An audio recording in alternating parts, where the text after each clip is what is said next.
the Department of Human Services.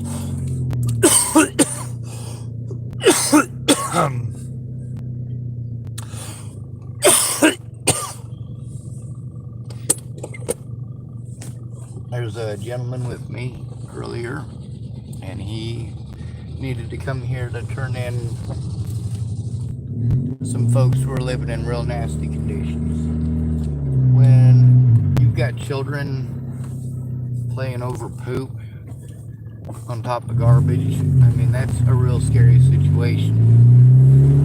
I've known people who have lived in that situation before, and I've helped them clean up the mess, and it takes a lot. And when people, parents especially, are laughing about those conditions, laughing it off like it's no big thing, that's detrimental to the children's health. So I did come down here with this guy to DHS to try to take care of at least getting the process started on that. And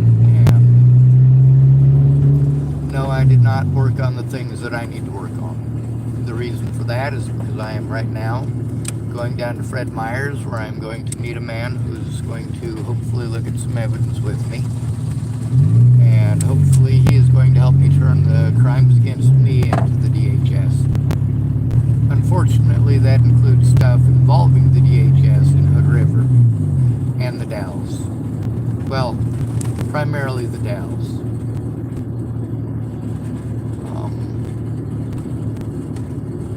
The DHS service that they have there, it doesn't cover all that. It's stupid.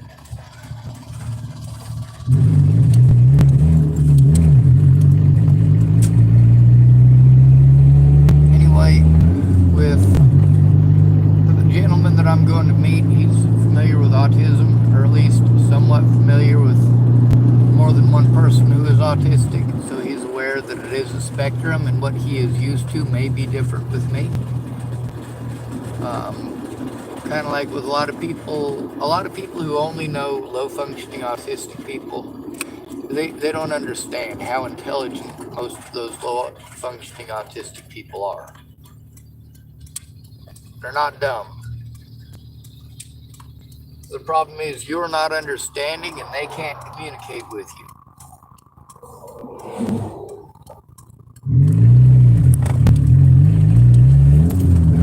If they're immodal, which means they can't speak, well, that really sucks.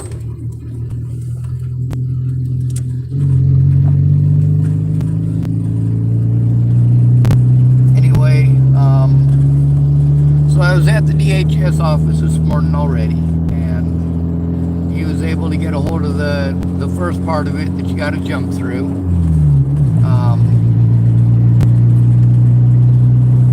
Of course, from what he was telling me of the situation, I absolutely feel it's valid for him to turn it in, and I can go in with him to help him as far as having somebody there and present with him so they don't treat him like he's a cuckoo clock.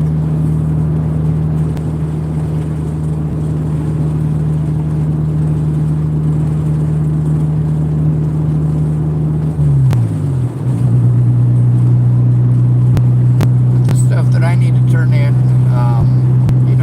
he hasn't done a lot of this stuff before, so going in with them to make sure that the rights that he has are observed and that the things that they're supposed to be doing are actually observed. And that's one of the good things about jumping through all the hoops myself. And of course, being with many other people who jump through the hoops.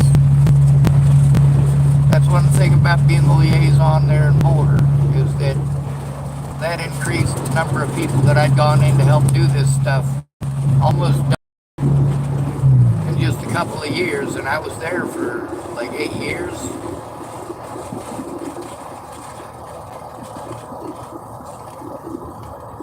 Homeless and busting my ass and being good to people, taking people to the services. The problem is I needed people to go to the services with me, and a lot of times, as much as it would be nice if you both go in and you work on that, the thing is they're going to separate you for separate interviews, and you need to be able to observe theirs and they need to be able to observe yours. And that's kind of complicated when you end up with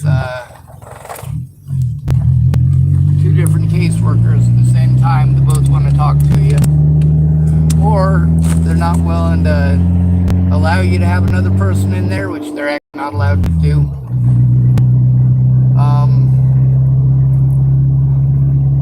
They're not allowed to prevent you from having another person in the room when you have an interview or when you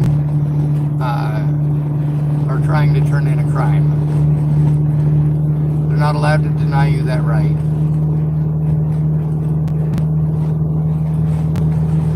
It doesn't have to be a lawyer. Having an advocate present is important. That's one of the things about trying to get the legal process started is a lot of times people don't get past the first part because they get so frustrated. And they're frustrated because they are getting blown off. It's just them trying to turn it in. As far as he got, well, I should have gone in there with a recording device and recorded that because that was smooth as shit. That was slick. Now, my communication issues, because I'm overwhelmed, they're really tough for people to get past. And then there's also the fact that without visually seeing these things, visually looking at the evidence, people don't retain the information for very long. There's no visual memory to it. It's just a thought. Many of you, when you hear quotes that come from books, you've heard them while watching a TV show, or you've heard them while you were listening to your favorite or possibly least favorite teacher, or you read them in a book. These are all things that are not just audio, but also visual. Or, in the case of the book, entirely visual.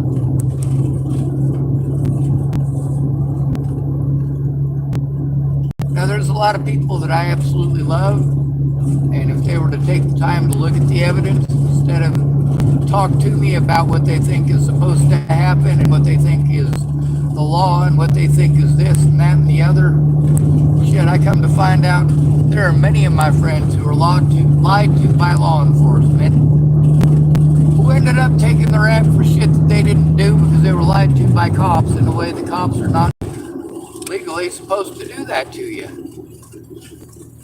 But of course it is okay, isn't it? It's okay because they're cops. It's okay because you're alone, and because, of course, when you try to get the information, you have to go through another service to try to get that information. And everybody runs you around in circles and tells you it's going to take an act of God. No, it doesn't take an act of God. There is a legal route, and you going out of your way to lie to me and bring the Almighty into your fucking bullshit. Why would you call yourself a Christian after giving God a black eye like that?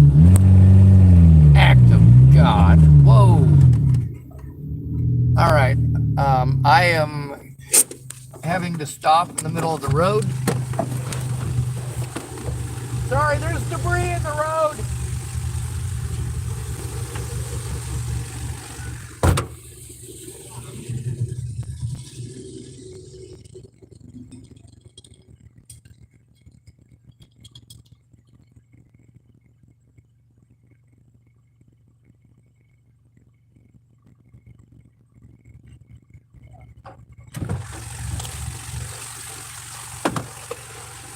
All right, there was a muffler that fell off in the road. I had to kick it into the gutter because I couldn't pick it up. It's too fucking hot. So I kicked it over to the gutter, and I will come back in a minute. I saw the guy whose vehicle it fell off of, and I'm going to let him know. I am so glad I did not walk over the top of that or drive over the top of it.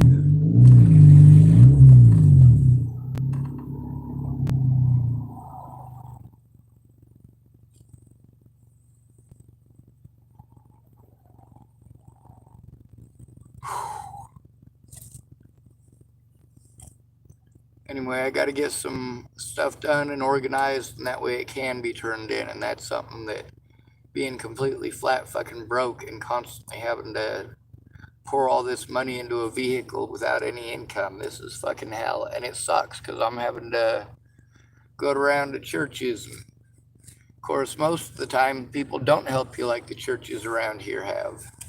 And no, not all of the churches around here have helped me. And there are some church staff that were outright rude, and there are some of them that were super nice, but still didn't do their job.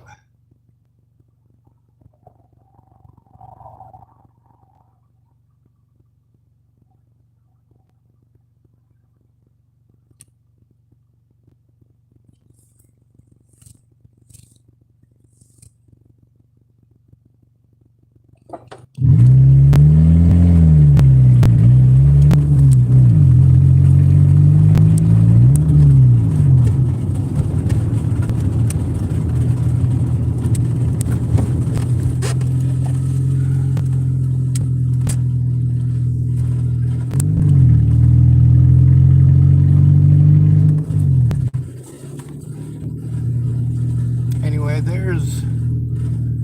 it's one thing to say, hey, I don't want these parents losing their kids. It's another to live completely in squalor with them, especially when you've got fecal matter. That, ew, gross.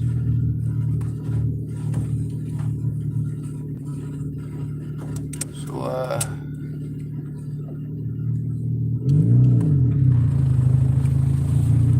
I'm gonna go find the gentleman and let him know that his vehicle fell apart. I'm not seeing his vehicle in the parking lot. Ah, there it is.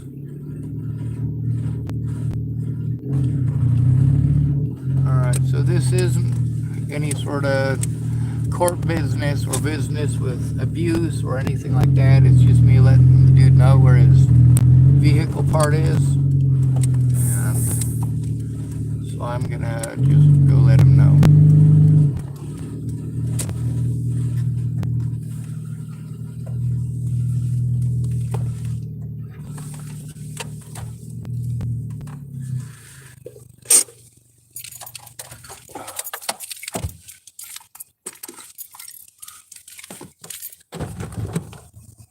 Well, yes, good to be rid of you. Thanks for coming to visit. Stay out of trouble or don't get caught.